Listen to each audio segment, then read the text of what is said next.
Look, there's no point in messing around. The honeymoon for the Albanese government is well and truly over.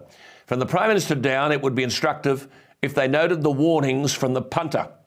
You see, Labor campaigned ferociously to win government, and they brazenly talk about a mandate with only 32.8% of the vote. It's no use, therefore, complaining about the $1 trillion of debt, bad though that is.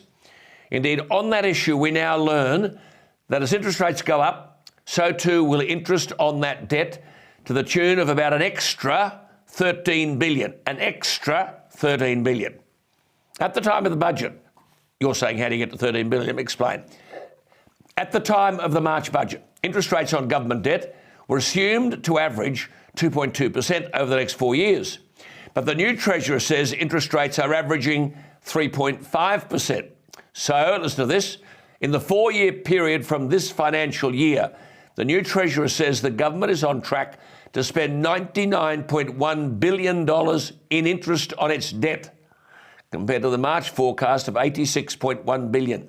That's an extra $13 billion. $99.1 billion, but family assistance payments are only $85.9 billion. Payments to people with a disability, $80.9 billion.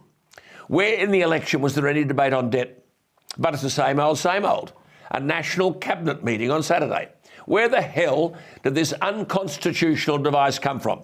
A Morrison invention, now presumably perpetuated by Albanese. Is the Prime Minister in control or not? Or does he think he owes the Labor premiers a favour because they made Morrison's job such a nightmare via the National Cabinet that they helped put Albanese into the lodge? We need to know whether Prime Minister Albanese is going to take sole charge to cope with COVID concerns, and so far nothing on the dreaded foot and mouth disease. I'll look at that later in the program. But you see, the National Cabinet, as one writer called it, the Federation of Dunces, carries with its convening the smell of money.